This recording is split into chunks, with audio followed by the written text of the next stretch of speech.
name's Tina Donaldson, and what TJ was referring to is I did used to work at Google, and one of my first projects, a very simple, easy project, was, hey, we got these landline numbers, let's figure out how to text enable them. So I researched, and I found a company called Netnumber. So my life has kind of come full circle. I'm now at Netnumber, here we are, 13 years later. But for those of you that are familiar with Netnumber, this will be a refresher. And for those of you that aren't familiar, this will be an introduction. Netnumber provides telephone number intelligence as a service, which is global carrier identification, global number portability in real time. It's one of the largest number registries in the world, consumes all types of formats from numbering digits, file formats, schemas, different languages, and normalizes all this data into one common format for consumption across 200 plus countries. The company's been in business for over 20 years, and it is the single source of truth for +1 country code for native messaging, as all messaging traffic in the US is routed via the Netnumber ID, which is also known as the NNID. So with that said, how many telephone numbers are there in the world that do you think Netnumber can provide information across? Any guesses? Anyone? 10 billion. So it can provide 10 billion numbers. What, is that wrong? Oh, I didn't hear you, I'm sorry. I whispered it. Oh, okay, well, you got it right, there you go. What was interesting is that Netnumber isn't just a database. And when you think of registries, in my head, I thought it's a database. But what it is a database. It's not a database. Netnumber is a global network and telephony platform that is connected to hundreds of entities, from local carriers to local regulators and local registries. It's the only phone number intelligence and data distribution platform that is truly telco grade and currently resides in the networks of the top 10 tier 1 global operators. The platform itself is very costly to maintain with various data sets in different formats in-house. Netnumber makes it easy to consume so that customers don't have to worry about real-time updates and data normalization across multiple carriers, organizations, regions, et cetera. The platform is scalable in that it is built horizontally and is object-based, and that specific object is telephone numbers only. They can have infinite number of attributes and various policies applied to ensure proper push-pull of data. So it's very secure. Depending on the regions, there can be over 100 plus attributes against one telephone number, whether it be the date that it was provisioned, the network that it resides on, the port history, assignment history, risk score, which I think was talked about earlier, and the list goes on. Not only do these pieces of information assist for traffic routing and billing, but can be significant in solutioning fraud prevention. The Netnumber system itself has over 150 million provisioning events per month, which can mean porting, campaign assignment, internal transfers, et cetera. Netnumber's has had a hosted solution since 2017. Being in AWS, this allows the deployment of services anywhere on the globe, close to the customer's infrastructure in order to bring latency down to an absolute minimum. Many of you are familiar with the Netnumber Services Registry, which is formerly known as the OSR. Many of you in the audience are customers of Netnumber. The NNSR is the authoritative registry for managing message routing and text enabling non-mobile numbers in the +1 country code. Because it is the authoritative registry, it is the single source of truth and the single source of control. This is extremely powerful in controlling fraud. How many people have heard of an NNID? Do people know what the NNID stands for?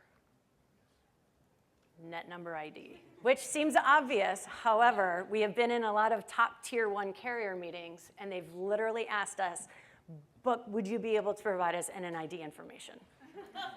And you kind of like, what do you think it stands for? So anyway, as obvious as it sounds, it actually isn't so obvious. It's become sort of a generic term, I think, in the telecom space for some people. If the number in the US is not, or in Canada, is not assigned an NNID, the number cannot be natively messaged. So all routing for messaging is done via an NNID. That is how the lookup and the routing is done. If there isn't an NNID, the message will drop. So it cannot be routed without an NNID. Countries outside of +1 are struggling with message spoofing, which is similar to voice spoofing because there is no single source of truth like we have in the NNSR here for +1 traffic. What you may not know is that the NNSR supports many different use cases along with industry and customer-specific metadata on a per telephone number basis. This capability supports the introduction of new and enhanced use cases quickly and cost-effectively. So the use cases that we're all familiar with today are the text enablement of landlines, which is a lot of what we have on 10DLC, hosted SMS, which enables voice to reside in on one company and messaging to reside on another organization, MVNO, VoIP, mobile network mergers. For example, when Cricket was acquired by AT&T, in order to merge the systems together, they utilized the NNSR in order to make sure that there was seamless connectivity for their subscribers as they merged infrastructures. And then obviously 10DLC and the A2P business messaging that we know today. With the flexibility of the platform, many more use cases can be added. Any attribute or metadata around a phone number can be enriched with any number of properties that can be used in industry or individual customers to make decisions in real time. Because of the flexibility of the platform, Netnumber was included in the various options when it came to the launch of 10DLC. Netnumber had partnered with all parties to come up with a solution that was ultimately decided upon in the US and what we see today with the campaign registry.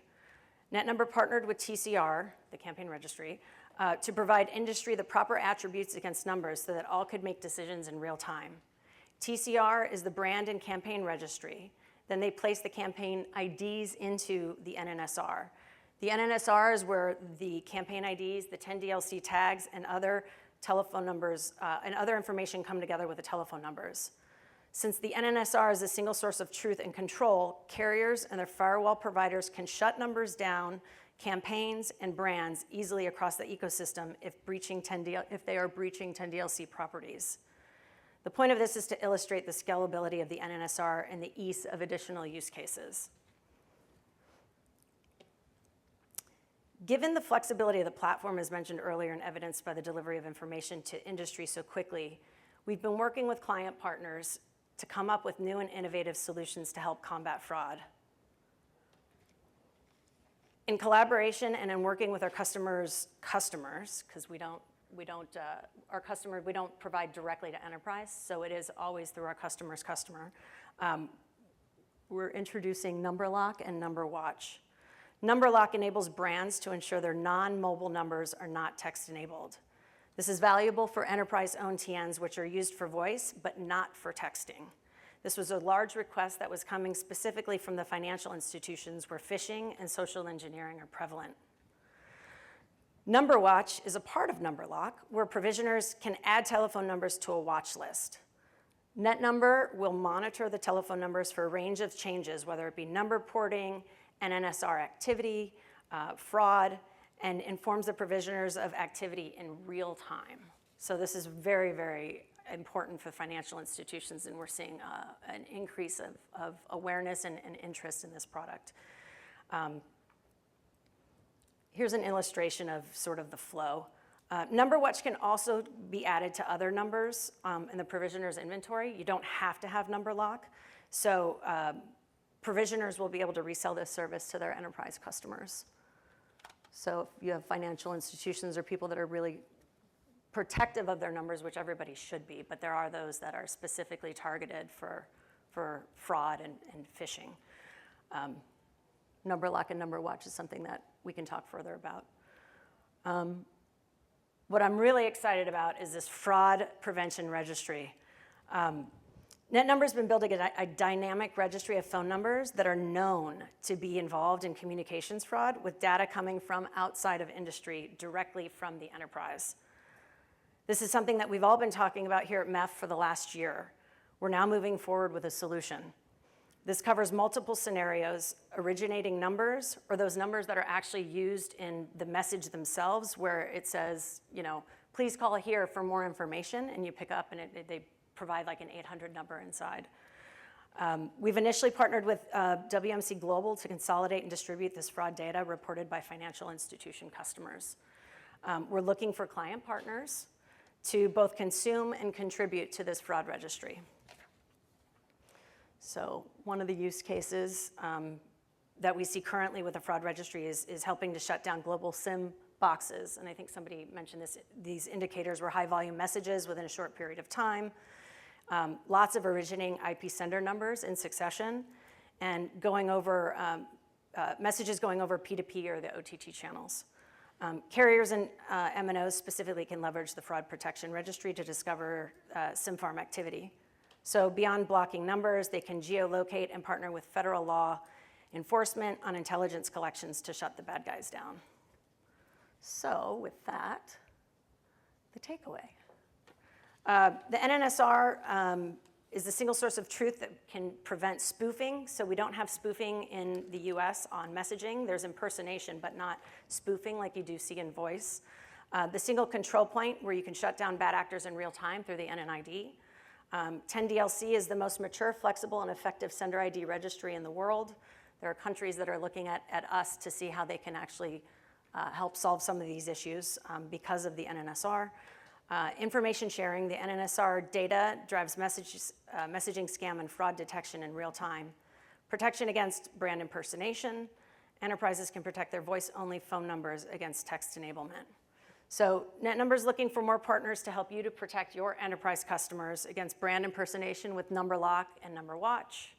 And come talk to me about how you can consume and contribute to the fraud protection registry. The end.